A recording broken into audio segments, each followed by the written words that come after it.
going to assemble the pump. We'll first get the washer for inside. Put the bolt through the washer and the diaphragm. Put it to one side. Then on the pump arm, put the nut and the diaphragm sleeve and the bottom half of the diaphragm holder back on the pump arm, and you should be able to see the nut where you're going to screw the diaphragm and hold the diaphragm in place. Tighten the bolt into the end of the pump arm. First with your fingers and then with the screwdriver.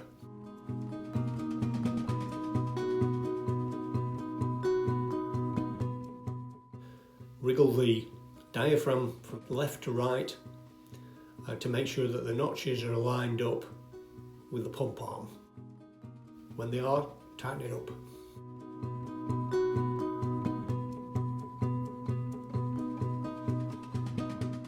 Invert the diaphragm.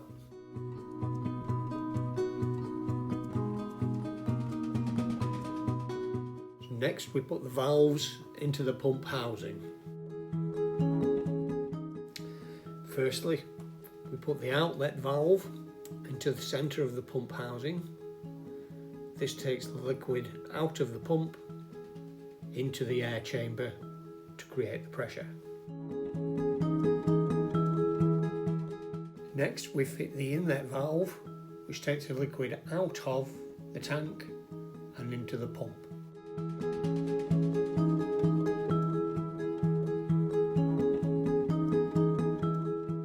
Then put the bearings in place, making sure the tab is pointing up.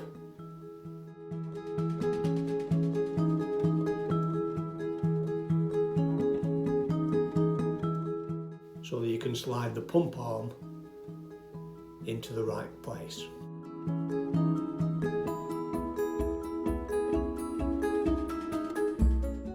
Seat the diaphragm into the pump, push it round, hold it down with your fingers, and then slide the diaphragm sleeve over the top to ensure that that's in the correct place. And then tighten the nut down over the top till it's just on the first few threads. And then you can invert the diaphragm back the other way by pulling the end of the pump arm. Undo the diaphragm nut just to check that the diaphragm's in the correct place. Have a look, make sure that the notch lines up, make sure the diaphragm is seated correctly in the pump. Then pull the diaphragm sleeve back over the diaphragm. Pull the nut down and tighten it up.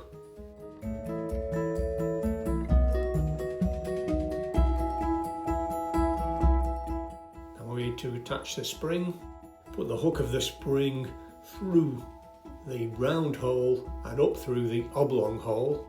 Then you need a pair of pliers to stretch the spring and hook it over in the correct place.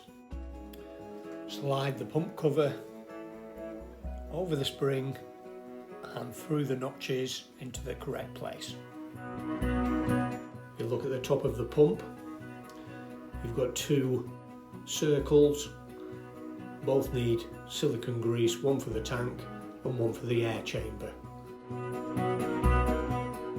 Take the pump, slide it into the frame and check the tank seal, replace if necessary, and slide into the top of the pump.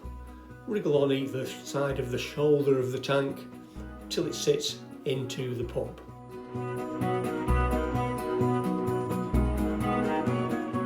That's it. Then put the tank screw in the back of the tank, screw it down with your fingers and then tighten it up with a big screwdriver or a 50p piece.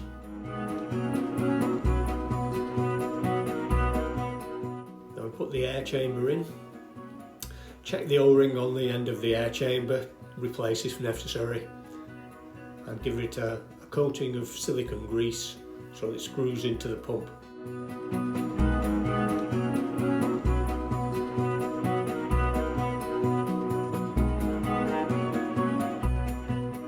Now we're going to fit the harness by pushing the end of the harness through the slot in the frame and pushing the pin into place. Then fit the other strap for the harness by pushing it through the slot and again pushing the pin through the end.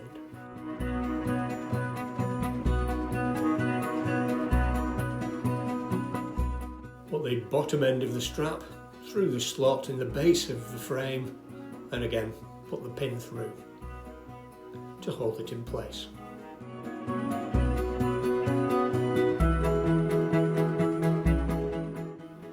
I usually tighten each side of the harness just to keep the straps out of the way while you're putting all the other parts of the machine back together.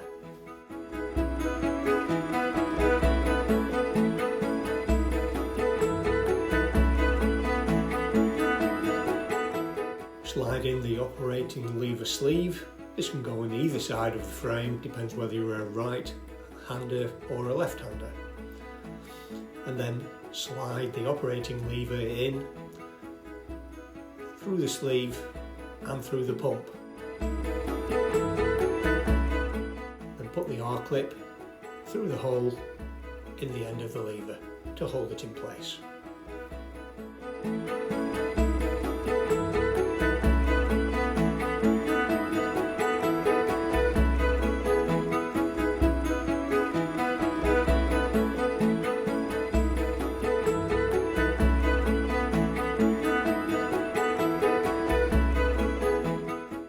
Now fit the hose back onto the pump through the spigot.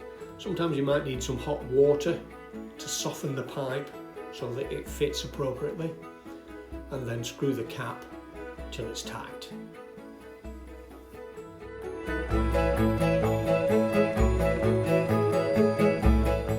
Then fit the strainer into the top of the tank and the cap.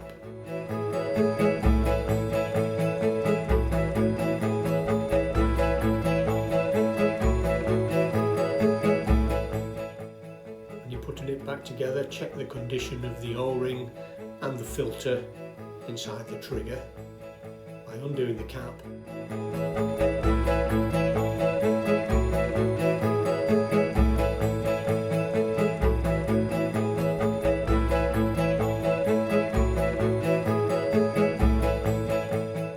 Then screw the lance onto the trigger and tighten the nut.